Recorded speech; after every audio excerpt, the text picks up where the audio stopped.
Uhum. Bom, então vamos dar continuidade, né? Temos mais 7 lições aí pela frente para a gente dar uma olhada. Deixa eu pegar aqui. Então, lição passada vimos sobre o nascimento, né? E agora vamos entender um pouco o que Jesus fez na cruz, né? Os objetivos é aprender a história da crucificação, entender que a morte de Jesus trouxe vida e perceber que a morte de Jesus nos reconciliou com Deus.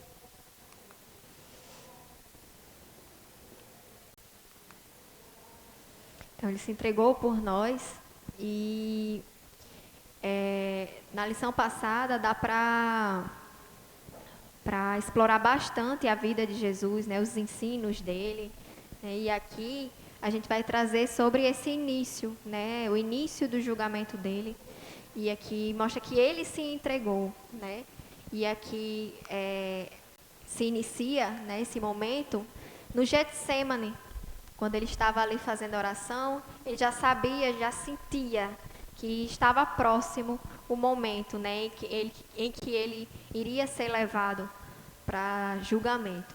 Então, sabendo disso, né, ele sentiu tanta angústia e agonia que teve hematidrose. Alguém sabe dizer o que é hematidrose? Consegue? Pronto. Ele teve hematidrose, ele suou grandes gotas de sangue. E como é que isso acontece? Isso acontece quando a pessoa sofre um grande estresse emocional, que os vasos são rompidos e se misturam com o suor.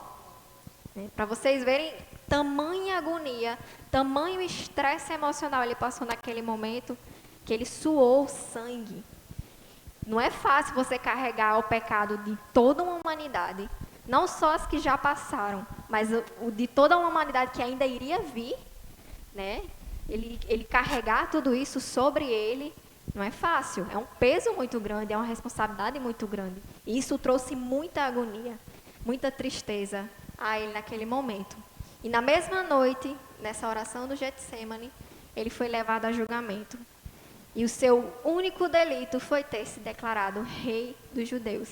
Que realmente ele era o rei dos judeus. Ele veio ali para trazer a salvação também para os judeus. Mas não o reconheceram como tal, né? Israel esperava um rei que viesse tirá-los do domínio do Império Romano. Eles aguardavam um líder político, né? Mas ele veio como um líder, um grande líder espiritual, para nos salvar, para nos tirar do domínio do pecado. Então aqui é uma imagem do Getsemane. É interessante que vocês tragam essas imagens, porque traz curiosidade para os adolescentes ver, não só ouvir, mas ver o local onde as coisas iam acontecendo, né? Aconteceram. Ele se entregou por nós em sua trajetória, em toda a trajetória sacrificial de Cristo. É possível ver inúmeras predições do Antigo Testamento se cumprindo. E aqui também, novamente, é possível trazer aquela tabelinha sobre as profecias a respeito, né, da vida de Cristo. E aqui são as profecias a respeito do seu julgamento, que é importante mostrar para eles a profecia e se cumprindo. Pode até contar a história de como ia acontecendo na ordem, na sequência, e mostrando, olha, isso foi profetizado, lá em Salmos, Davi profetizou sobre isso, né? Acusado por falsas testemunhas. Então, aqui levantaram-se iníquas testemunhas e me arguem de coisas que eu não sei. E aqui está o cumprimento, que os principais dos sacerdotes de todo o Sinédrio procuravam algum testemunho falso contra Jesus, a fim de o condenarem à morte. E não acharam, apesar de se terem apresentado muitas testemunhas falsas, mas afinal compareceram 2 afirmando, enfim, aqui mostrando, né, que se levantou falsa testemunha contra Cristo. Aqui ele ficou mudo diante dos seus acusadores, enquanto eles acusavam a ele, ele ficou ali caladinho, né, aceitando tudo. e bateram e cuspiram nele. É importante que vocês tragam até... existe... Não sei se vocês já ouviram falar do storytelling, né, que é contar uma história. É muito importante vocês até pesquisarem um pouco sobre isso, para ver quais são as técnicas que podem ser utilizadas para fazer isso. Porque, apesar de terem muitos filmes, né, mostrando o quanto ele padeceu, o quanto ele sofreu, é importante que vocês tragam isso, que eles consigam imaginar e se colocar dentro desse cenário e visualizar mentalmente como é que foi esse processo, o julgamento, um homem justo, santo, inocente ali, sendo alvo de falsas testemunhas, né, sendo agredido, cuspido, né, esbofeteado. Então, assim, é importante que eles vejam o quanto ele sofreu, que não foi apenas que tem alguns filmes que mostram de uma forma bem limpa, né? Jesus ali todo limpinho, crucificado só com uma coroa, mas é importante que eles vejam o quanto de sangue ele derramou, desde o Getsemane, né? Eles precisam saber disso, precisam ter consciência que ele foi imolado, ele foi moído. Então, Jesus assumiu a condenação que era devida a Barrabás, né? Trazendo todo o trajeto, né, do seu julgamento. Ele assume o lugar de Barrabás e era o justo sofrendo o castigo do injusto. O prenúncio da expiação proporcionada pela cruz que se aproximava. Aqui a gente vê essa substituição, né, de Jesus substituindo o lugar de Barrabás. Barrabás ali seria como uma representação de toda a humanidade. E aqui as profecias também a respeito da sua crucificação. Ele foi crucificado junto com malfeitores, como foi predito. Foi-lhe dado vinagre e fel, zombaram de Jesus. Suas vestes foram repartidas e sorteadas. Entregou o seu espírito a Deus. Após sua morte, houve trevas sobre a terra. Tudo isso foi predito e tudo isso se cumpriu na vida de Jesus. Está aqui o Gólgota. Aqui a gente, essa região aqui, lhes lembram alguma coisa? Bem nessa região aqui. Aqui é o Monte Caveira, que foi onde Jesus foi crucificado, né? E aqui já vê que é um lugar de morte, né? Já tem algo simbolizando isso aqui. A crucificação, a morte de cruz, era um grande espetáculo naquela época. De crueldade, pois deveria ser lenta, acompanhada de muita dor, vergonha, pois a pessoa ficava nua, despida, e constrangimento. O público presente criticava e amaldiçoava o condenado. Era uma maldição. Então, a crucificação era uma maldição, era para ser um castigo para o pecado. Por isso ele assume, ali na cruz ele está assumindo todos os nossos pecados. E toda essa maldição é o castigo para o pecado. Então tem a ressurreição, todas as predições e cumprimentos a respeito da sua ressurreição. Foi predito que ele seria sepultado no túmulo de um rico, e assim foi. Se levantou dentre os mortos e hoje está sentado à destra do Pai. Então, após a ressurreição, Jesus apareceu aos seus discípulos e conviveu entre os homens durante 40 dias, onde mais de 500 pessoas o viram. Então, isso aqui é interessante, os alunos saberem, que muitas pessoas o viram após a sua morte, que evidenciam a sua ressurreição. Né? Os que estavam ali viram que ele havia morrido, ele foi traspassado, né? E saiu água com sangue. Então, ele havia realmente morrido. Ele não só desmaiou e depois foi levado e depois se recuperou. Não, ele morreu e ressuscitou. E essas 500 pessoas foram testemunhas disso. E, enfim, esses 40 dias Deus conviveu com eles. Não existem relatos, né, muitos relatos a respeito do que Jesus fez durante esses 40 dias, mas com certeza ensinou muito mais coisas, né, e serviu também para que testemunhassem a sua ressurreição. Né? Então, aqui não é realmente o túmulo, mas é uma representação assim, do mais ou menos como era. Tá aqui as vestes, né, as mortalhas. E ele morreu para dar vida. Né? Por sua morte, viveremos. Né? Estávamos mortos espiritualmente. Ele veio resgatar aquele aspecto espiritual que foi rompido lá no Éden, ele restaurou nosso relacionamento com Deus, né, espiritualmente. Por sua morte fomos libertos da condenação. O preço do nosso pecado era a morte. Cristo se fez homem, viveu em santidade e justiça e pagou a nossa dívida diante de Deus. O pecado já não terá mais domínio sobre nós. Vivemos em liberdade pela graça de Jesus. Não estamos mais sob o jugo do pecado. E nos reconciliou com o Criador. O véu se rasgou. Eu acho muito lindo essa passagem de que quando ele entrega o seu espírito, o véu se rasgou, o tempo ficou escuro, né? O céu se escureceu. E aqui é importante vocês falarem o que era, o que representava esse véu, né? Pode mostrar, aqui está meio escuro, mas aqui é o véu rasgado de alto a baixo. Que o véu era o que dividia o lugar santo dentro do templo, né? O lugar santo do lugar santíssimo. Então, quem só poderia entrar nesse lugar santíssimo, que era onde se encontrava a presença de Deus. Só podia entrar ali o sumo sacerdote e tendo ele se purificado de todos os seus pecados. Tinha todo um ritual para a pessoa poder entrar no lugar santíssimo. Tanto é que tem lá em Levíticos, tem um acontecimento com os filhos de Arão, né, que é Nadab e Abiú. Eles entraram no lugar santíssimo com fogo estranho e eles foram consumidos com fogo, porque eles entraram sem cumprir esse ritual. Então havia esse véu que separava, né, qualquer um de nós da presença de Deus. E quando Cristo entrega o seu espírito e o véu se rasga no meio, eu chego a me emociono quando eu falo sobre isso, porque significa que agora nós temos livre acesso. Nós podemos nos relacionar com Deus, antes a gente não podia. Tinha que ser através do sumo sacerdote. E agora a gente pode chegar no nosso quarto, se ajoelhar, orar, falar com Deus, Ele fala conosco. Então isso é muito lindo, né? A irmã ali até se emocionou, mas realmente é algo que emociona, o amor de Deus, né? Que providenciou tudo isso porque Ele queria se relacionar novamente conosco. E através do seu Filho, né, do seu sacrifício, nós temos agora livre acesso ao Salvador, ao nosso Criador. Então, reconciliou-nos com o Criador e enviou o Espírito Santo, né? Ele disse, não vos deixarei órfãos, né? Enviarei o Consolador, né? Que é o Espírito da verdade que estará conosco. E essa promessa se cumpriu em Atos 2.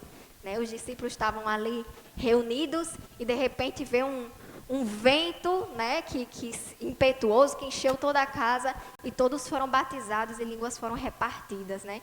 A descida do Espírito Santo, o Consolador, que hoje é quem está dentro de nós, vive dentro de nós, né, nos orientando, né, e nos ajudando na caminhada cristã. Então, éramos criaturas de Deus. Agora, todo aquele que confessa seus pecados e aceita Jesus Cristo como seu Salvador, se torna filho por adoção. Passamos a fazer parte da família do Senhor, sendo Deus o nosso Pai amoroso e fiel, e os membros da igreja passam a ser considerados nossos irmãos em Cristo. Então, deixamos de ser aquelas criaturas e passamos a ser filhos de Deus. Vocês entendem o quão precioso é isso, você ser chamado filho de Deus? Isso é incrível, maravilhoso. Então, aqui passamos para a lição número 8, que os objetivos é apresentar o conceito do Novo Testamento, explicar a justificação como um ato judicial de Deus e diferenciar regeneração e justificação. Então, o novo nascimento, que também é chamado de regeneração, né, é uma ação exclusiva do Espírito Santo. Que transforma e faz brotar na vida daquele que aceita Cristo os frutos do Espírito. Então, qual é a necessidade de sermos regenerados? Né? Para entrar no reino do céu, para resistir ao pecado, nós sozinhos não conseguimos fazer isso, precisamos do Espírito Santo para fazer isso, e para viver em retidão. Então, por quais são os meios de sermos regenerados? Através do crer e conhecer a palavra de Deus. O Espírito Santo atua em nós por meio da palavra de Deus. Quando nós lemos a palavra de Deus, ouvimos a palavra de Deus e nós cremos nela e aceitamos a Cristo, então ocorre o processo de regeneração. Ou seja, o homem que antes mentia, não deve mentir mais. O homem que antes roubava, não rouba mais. O batismo nas águas representa justamente a morte do velho homem e o nascimento de uma nova criatura. Deixar as práticas pecaminosas e agora, como uma nova criatura, viver a serviço de Deus, em obediência a Deus. Então, entendendo a justificação. A justificação é o fato em que Deus declara o homem justo, substituindo a dívida do pecador pela justiça de Cristo, perdão dos nossos pecados. Lutero, ele falou essa frase aqui, que é simul justus et peccator, que significa simultaneamente justos e pecadores. E como é que é essa relação? Não é uma relação, na verdade. Não existe relação entre ser justo e pecador. São perspectivas diferentes. Isso significa que, de uma certa forma, nós somos pecadores. Em uma perspectiva, somos pecadores. E em outra perspectiva, somos justos. Isso é o quê? Mesmo você sendo pecador, cheio de falhas, diante de Deus, você é considerado justo.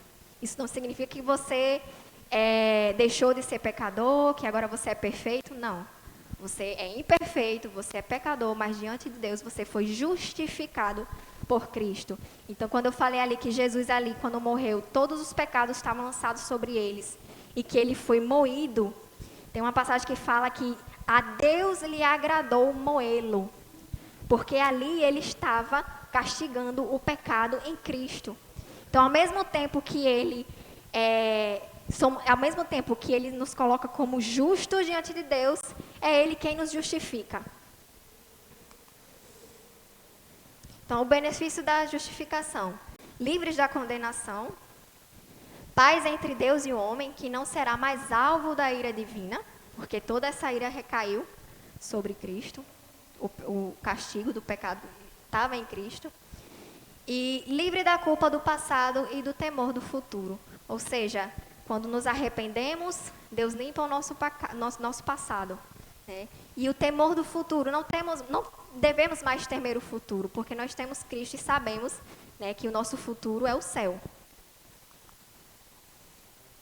Então, para além do perdão, a justificação é mais que um perdão. Opa!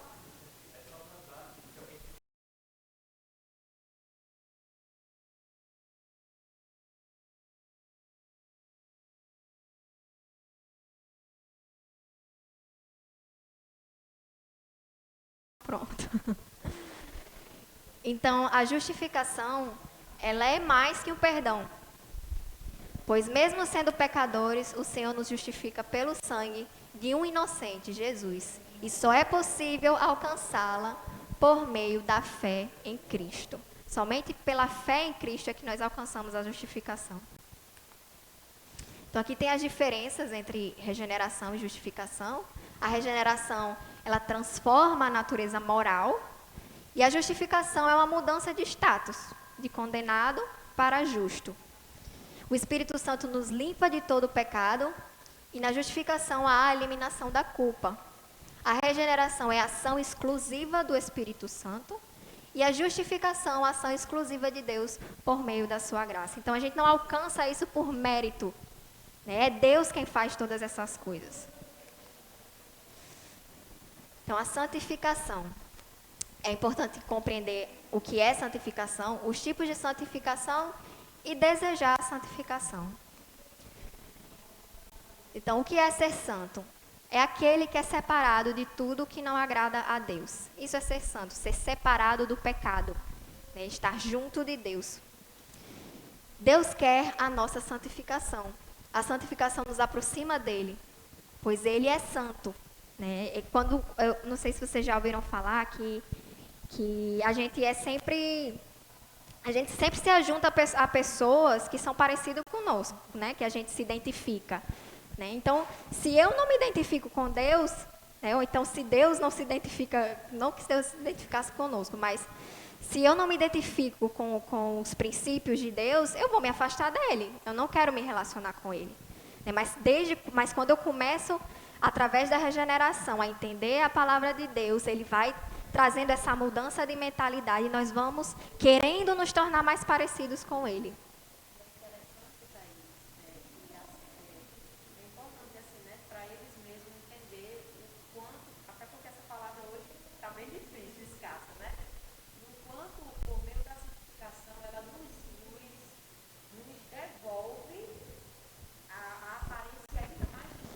A imagem de Deus.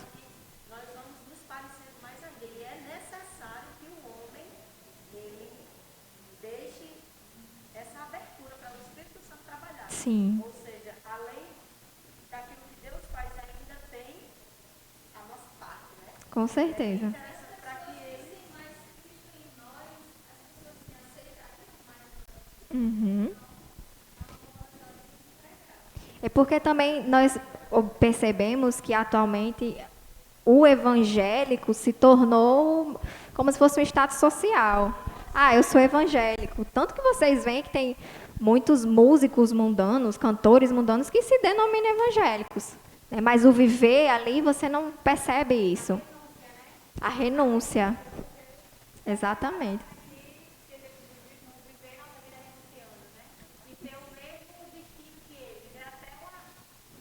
Pois é.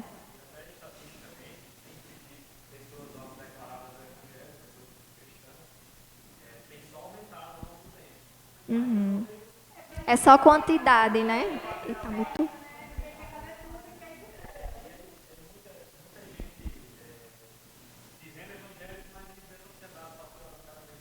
Pois é. Até tem se investido de uma forma geral, olhando assim, uma panorâmica mais generalizada, a igreja tem investido pouco. Os templos, né, que também tem muitas igrejas que se dizem evangélicas, enfim. Mas tem se investido pouco na formação, né? É muito autoajuda, né? O que mais tem aí são youtubers, os coaches gospel, pois é. Então isso tem também sido algo que tem interferido bastante na qualidade do crescimento, né, do crente. A superficialidade.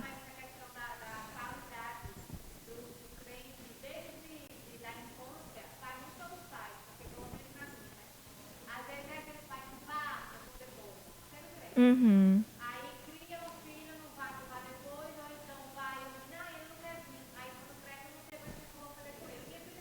Ah, não sei por que não quer ir para a igreja, né? Pois é. E é- Com certeza.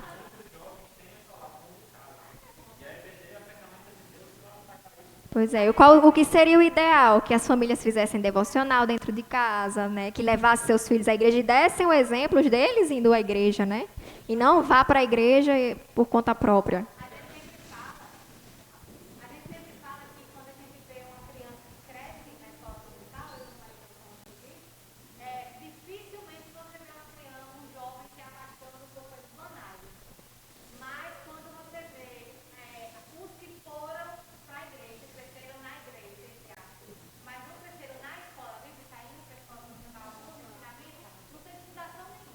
Uhum.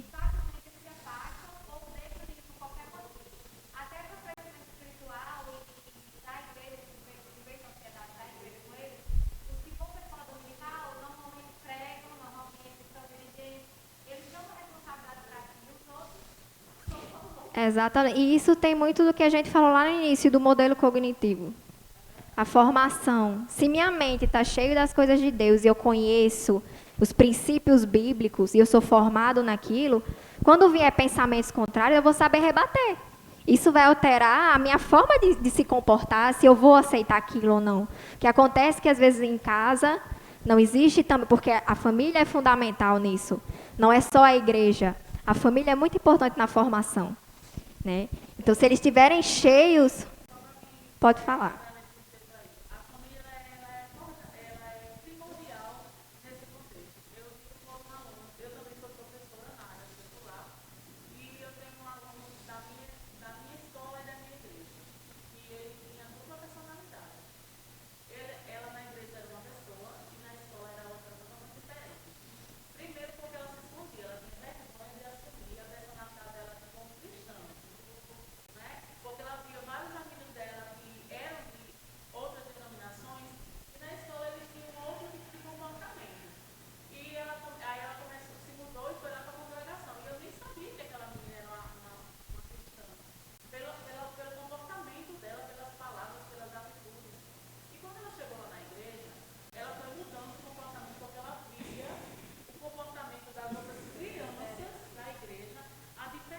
Uhum. Eu fiquei observando ela e ela disse que tinha vergonha, certeza. Porque ela disse assim, tia, sabe por quê? Eu vou lhe dizer que ela é muito expressiva. Ela sabe por quê? Porque minha mãe não é assim. E eu vejo em vocês outras pessoas. E a minha mãe, ela faz isso do trabalho, ela é assim. De todo canto ela é assim. Então me falaram que eu tenho que ser o espelho da minha mãe. Então por isso que eu sou assim. Então a importância de nós, como pais, professores, sermos um espelho do nosso aluno. Uhum. Isso aí também, na santidade, né? Tratar ele de uma forma integral, com cuidado. Porque essa, eu digo todo mundo, é uma experiência nova nessa sala de adolescentes. E esse assunto aí vai ser bastante polêmico. Porque nós estamos vivendo, infelizmente, um mundo bombástico, onde os nossos jovens estão se misturando. E Uhum. a santidade é um assunto bastante polêmico numa geração atual. Aí estamos vivendo hoje. Então é importante, eu estou assim, absorvendo esse conteúdo aí, porque vai ser valiosíssimo para a nossa causa, né? Então que possamos dar essa importância, principalmente nós que somos pais, e ter essas atitudes de realmente explicar a importância da santidade aos nossos filhos, Uhum. para que eles espelhem.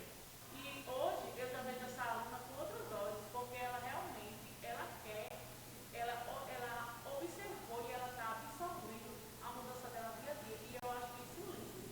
Então que possamos ter essa atitude, como você disse, várias outras denominações estão aí com essa mistura. E o Uhum. jovem, ele faz muito pelo olho, bata aqui. É verdade. E assim, tem uma socióloga que ela falou o seguinte: seja, seja em você, ou seja, seja a pessoa que você quer que seu filho seja. Porque eles aprendem através do exemplo. Né? Não adianta você chegar e falar um monte de coisas se você não pratica aquilo, porque ele está observando o que você está fazendo.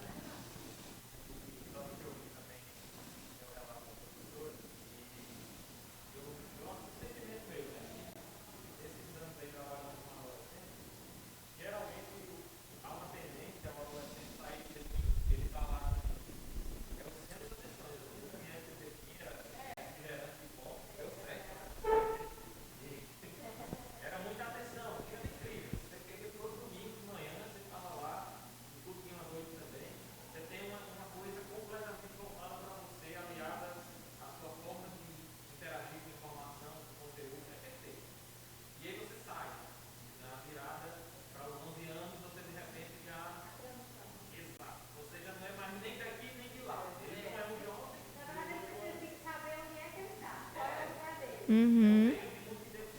Verdade.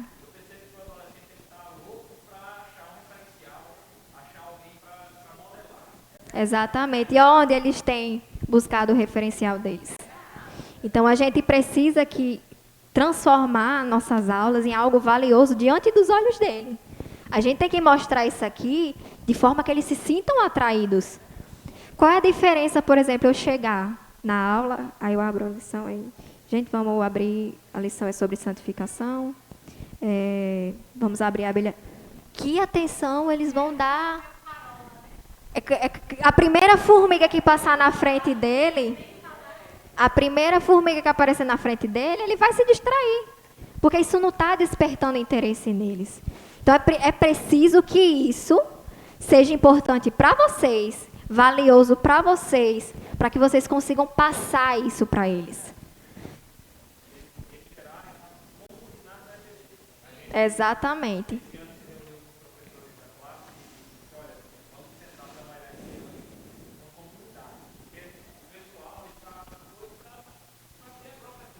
Uhum.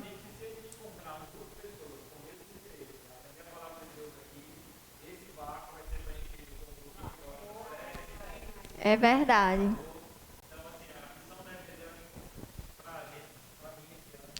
Exatamente. Então, trazendo aqui sobre os tipos de salvação, né? Porque o tempo não espera, então a gente tem que dar uma corridinha aqui. Os tipos de santificação. Tem a santificação inicial ou posicional, que é quando aceitamos a Cristo, ele nos coloca em posição de santidade. Aí tem a santificação progressiva, né? Que aí tem uma ilustração, que é buscar a Deus. Essa é a parte que nos toca. né? A gente tem que buscar, escolher todos os dias, buscar conhecer a palavra de Deus, ter intimidade com Deus, buscar crescer espiritualmente nele. Né? Então, todos os dias, a gente tem que se mortificar, mortificar o velho homem e buscar viver em santidade.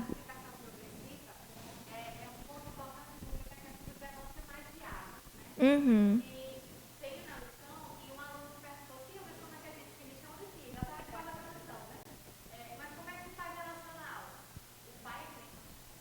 Não sabe fazer um devocional. Mas isso tem sido a realidade em muitos lares. É. Uhum. Pois é. É aquela coisa, se você não está todo dia se aproximando dele, vão ter outras coisas que vão estar te separando dele. E isso também é progressivo. Né? Isso é todo dia, a gente tem que fazer esse processo todo dia, porque a natureza pecaminosa está ainda exercendo influência em nós. Como?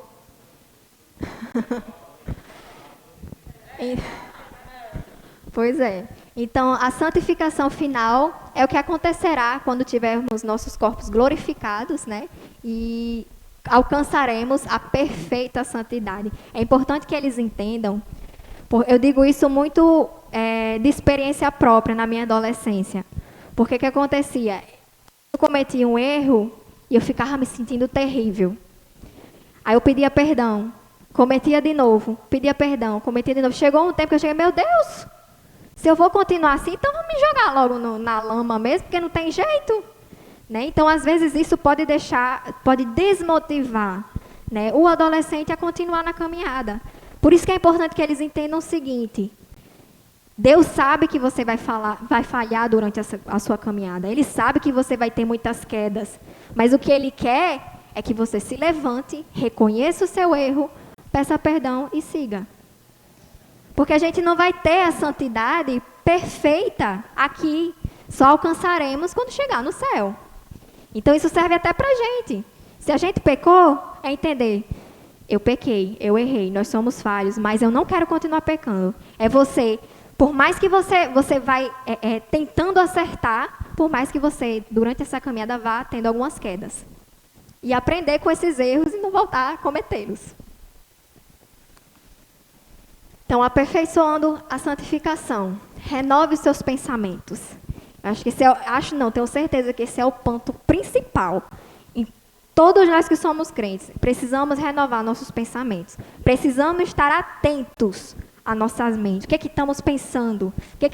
O que estamos consumindo? Né? Estar alerta, porque começa aqui.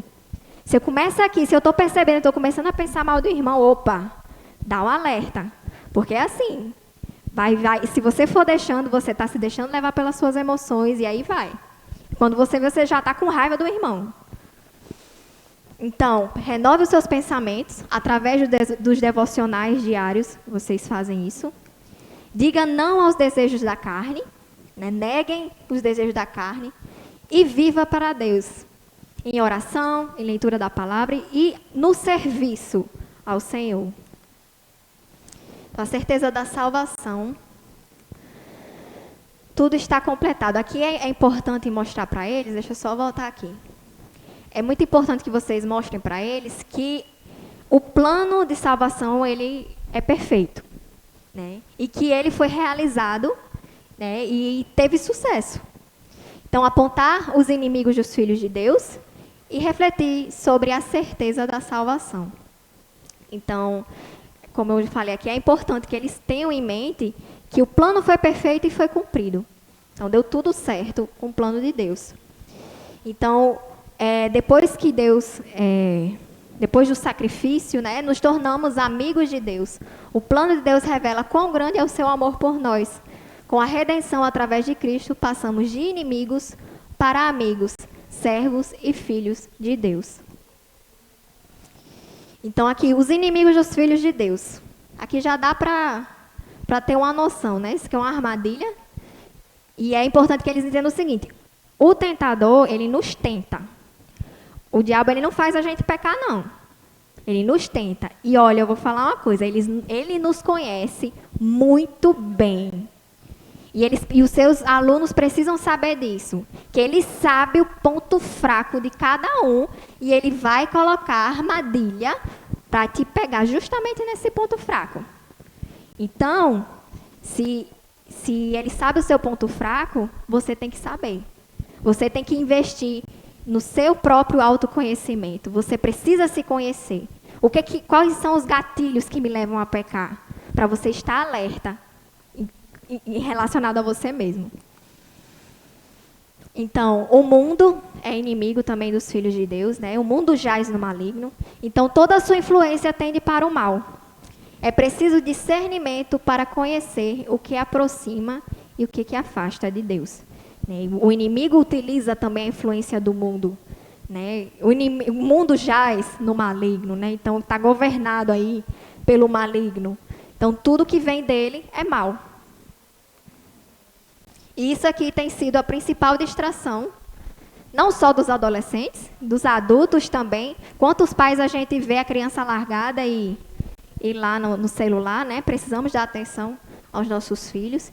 E ultimamente as redes sociais têm sido um universo de N informações. Lá tem tudo. Chega até a ser perigoso. Né? E onde é que eles estão buscando referencial? Né? A adolescência é uma fase de construção de identidade. E eles precisam de referência para isso. Nossa identidade é formada através de referências, do que aprendemos, do que vemos, comportamentos que nós achamos bonito, a gente copia. Ah, isso é legal, então vou... Né? E o que eles estão consumindo? De onde eles estão tirando a referência deles? Se os pais dentro de casa não dão referencial nenhum, eles vão procurar na internet. Aí vem os influenciadores, né, o que mais tem. Hoje virou até profissão, ser influenciador. E estão influenciando para quê? E isso é o que eles consomem.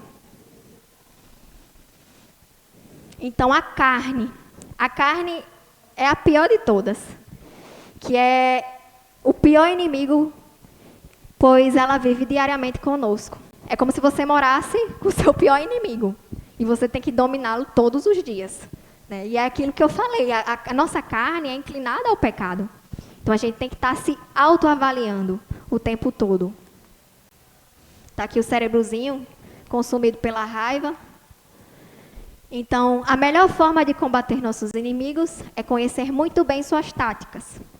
Portanto, invista em conhecimento a respeito das artimanhas do inimigo, através das influências mundanas e em autoconhecimento, como eu falei, né? E também através da palavra de Deus, a comunhão com Deus, exatamente. Isso a gente só alcança através da meditação diária na palavra de Deus, estar nos enchendo, nos renovando nossos pensamentos o tempo todo com a palavra de Deus. Porque quando nós estamos cheios, pode vir qualquer coisa, qualquer dardo inflamado do inimigo, você vai estar bem revestido com as armaduras espirituais para combater isso.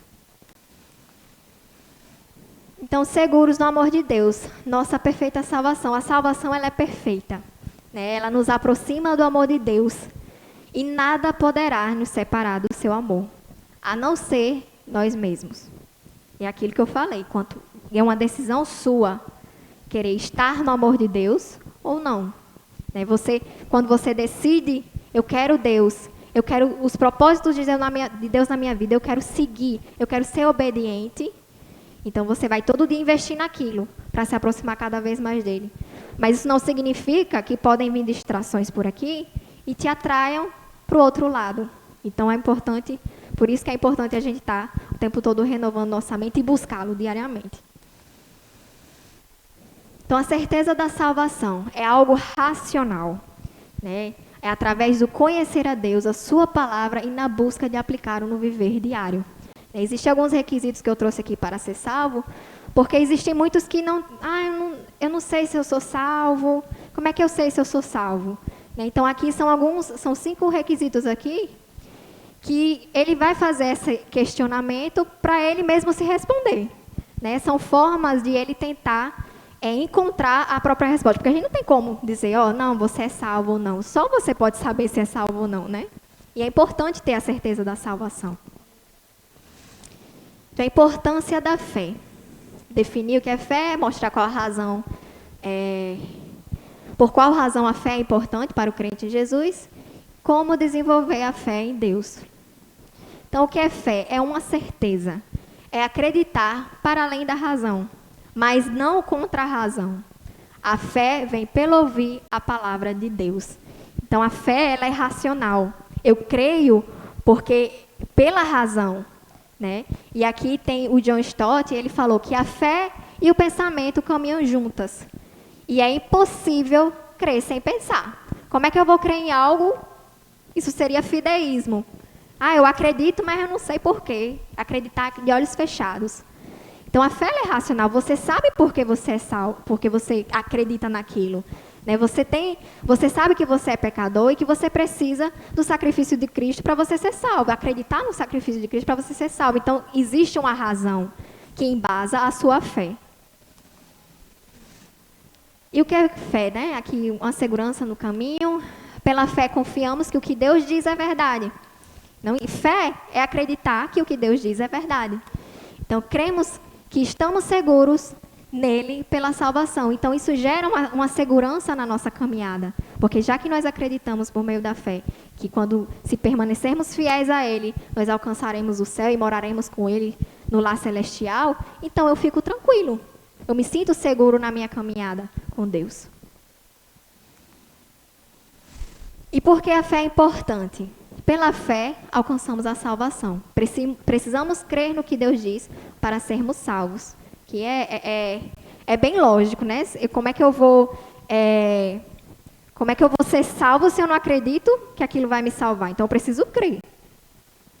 Então, somos impulsionados pela fé, somos impulsionados a fazer o que é bom. Né? Fazer com que queiramos fazer boas obras. Então, é uma forma de expressar a nossa fé através das nossas atitudes, né? Em cumprir, em fazer boas obras. Na caminhada cristã, a gente tem que cada vez mais se parecer com Cristo. Então, como é que Cristo agia com as pessoas? Ele fazia boas coisas, boas obras para as pessoas, né? E pela fé somos conduzidos ao futuro. Crer nos faz obedecer a Deus e assim Ele nos leva a lugares altos. Aquilo que eu falei lá, exemplo do chamado de Abraão, né? Quando nós obedecemos e cremos na palavra de Deus, né? Isso é a demonstração da nossa fé. Deus nos leva a lugares altos para cumprir os seus propósitos. Desenvolvendo a fé. Aqui traz um pouquinho da questão da certeza da fé, né? Porque o ser humano ele é movido a sentimentos, né? Ele quer sentir. E tem uma coisa que eu acho assim que eu falo para todos os meus pacientes, é que sentimento nem todo sentimento e nem todo pensamento é verdade. Não é porque você sente que não é salvo que significa que você não é salvo. Não é porque você é que nem uma pessoa com ansiedade, né?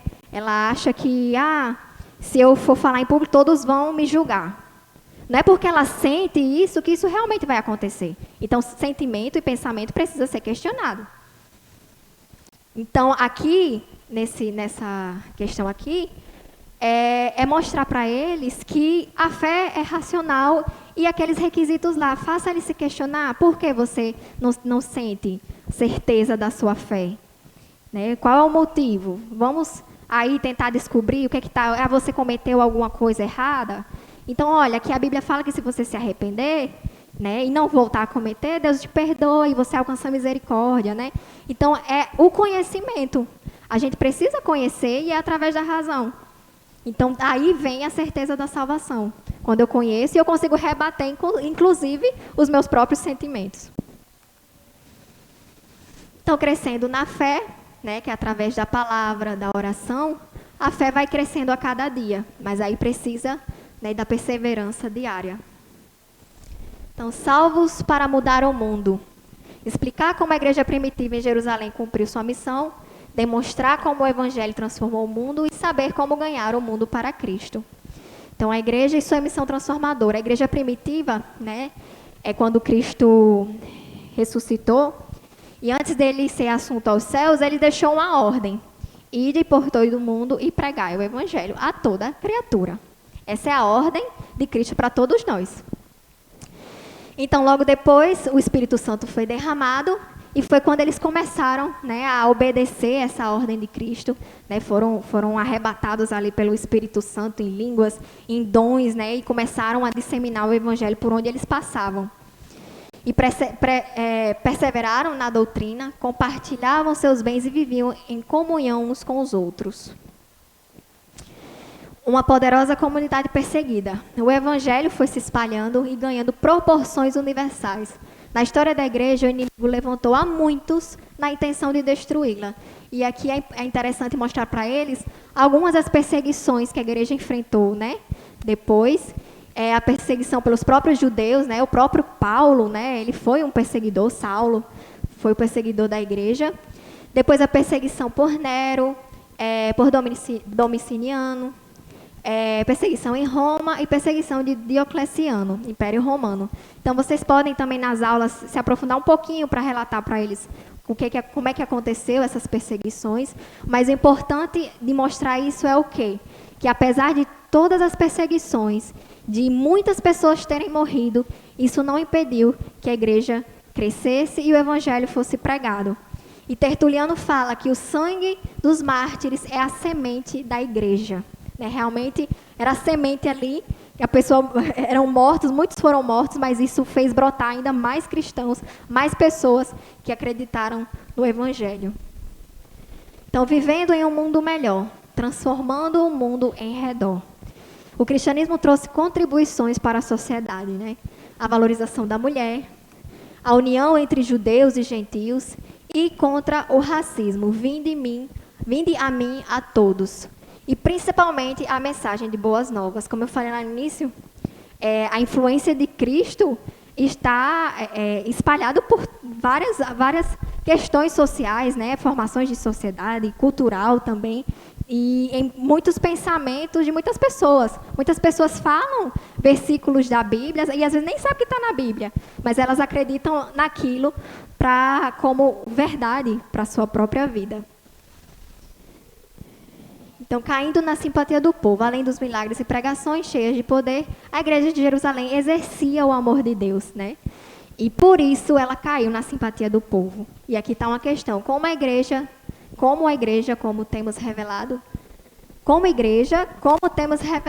esse amor atualmente? Como é que a gente está exercendo esse amor? Como a irmã disse ali, para que as outras pessoas vejam e se convertam através do nosso testemunho de amor, demonstrar o amor de Deus na nossa maneira de viver. A gente tem julgado? Tem lançado pedra? Ou tem acolhido e amado, abraçado?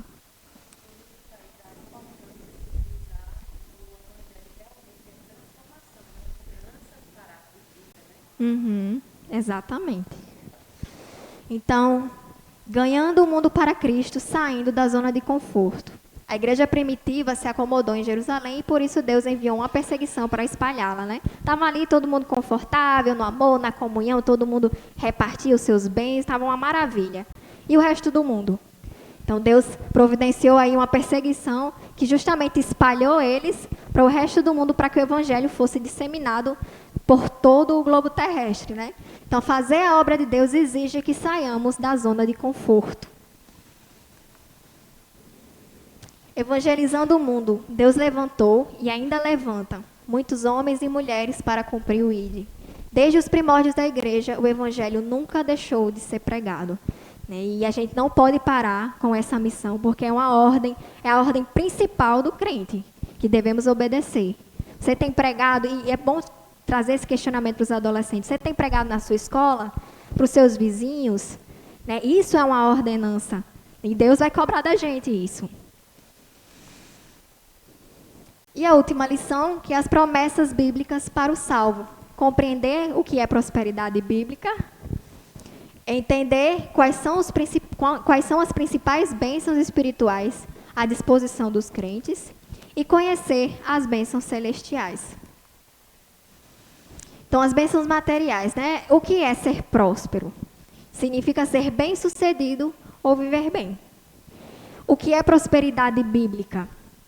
Não é a ausência de dificuldades, mas possuir todas as necessidades de ordem espiritual e material supridas em Cristo. Então, não é que o crente Ele é próspero quando ele não fica doente, ou quando ele é rico materialmente, vive muito bem, nada de mal acontece a ele. Isso não é prosperidade bíblica. Prosperidade é que, por mais que você passe por situações de dificuldade, o Senhor está ali, suprindo suas necessidades. Aqui, as necessidades que a gente, não sei se vocês conhecem a pirâmide de Maslow, né? As necessidades básicas. É o suficiente para nos mantermos de pé, né?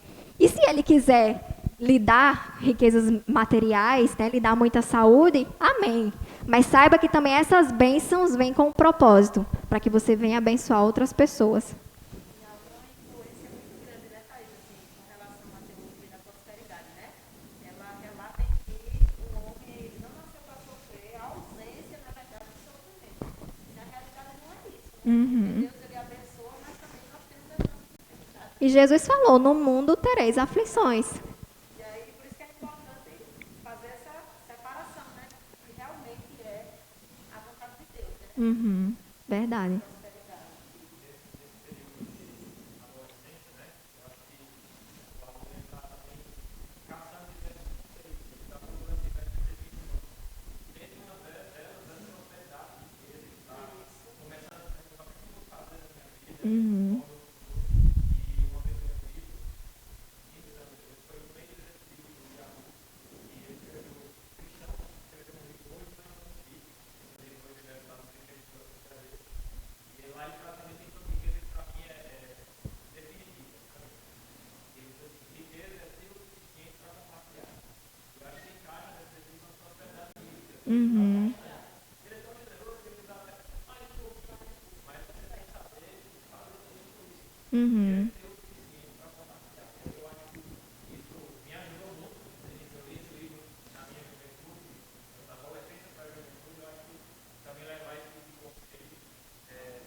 Verdade.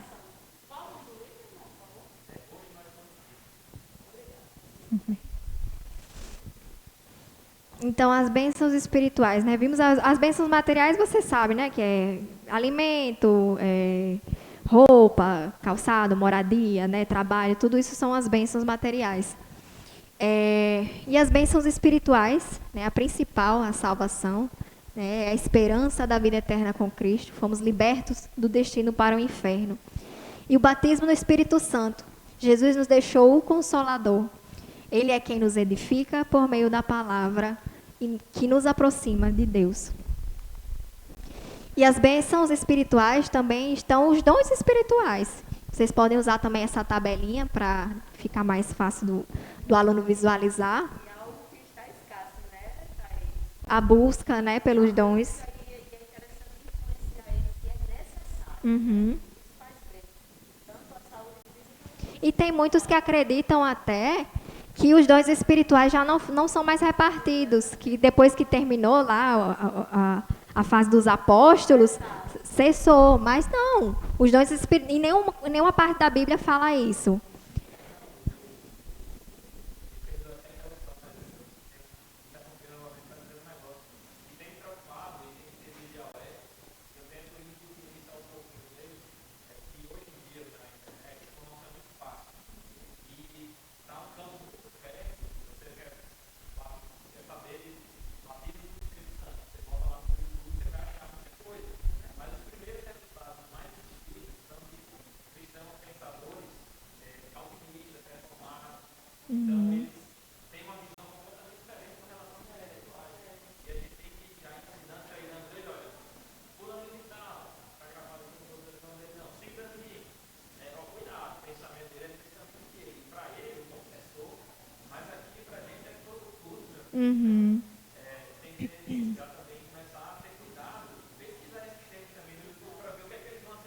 É. E aí entra o princípio da palavra, né? Fala licenciado falando na palavra. Pois é. É verdade. Por isso é importante frisar que ainda existem incentivados realmente na busca desses dons, né? Que tem os dons de revelação, né? Pela palavra da sabedoria, da ciência, discernimento de espírito. E eles podem pedir isso em oração. Deus é o maior interessado em dar isso a eles, porque isso vai ser ferramenta para o ministério deles, né? Então Deus quer dar isso, mas a gente precisa estar aberto e preparados para receber isso. Né? Então tem o dom de poder, né? A fé, dom de curar, operação de maravilhas, dom de elocução, profecia, variedade de línguas, interpretação de línguas. E tem uma lista de dons que está lá em Romanos 12, que é de anunciar a mensagem de Deus, serviço, ensino, trazer ânimo, repartir, dom de liderança e ajudar aos outros. E as bênçãos celestiais, né, que se permanecermos fiéis até o fim, desfrutaremos da eternidade com Cristo.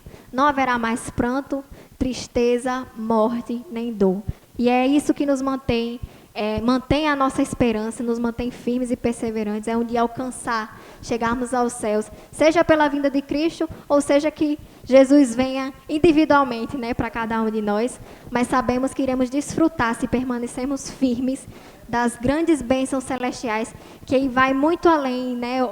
Ouvido não ouviu, olho não viu, nem no coração de nenhum homem penetrou as coisas que Deus tem preparado para nós. E é isso que nós aguardamos. E se eu pudesse assim resumir, toda a lição seria em 3 palavras: fé, esperança e amor. Fé porque precisamos crer que somos pecadores e carecemos de salvação, e essa salvação chegou até nós. Esperança, porque aguardamos, né, as bênçãos celestiais. E amor, porque a história da salvação é uma grande demonstração do amor de Deus, e nós precisamos viver esse amor para que possamos alcançar outras pessoas para virem desfrutar também desse amor. Amém? Então foi uma bênção aqui poder estar compartilhando com vocês. Para mim foi uma honra e obrigado por terem me ouvido até agora, e que Deus continue vos abençoando.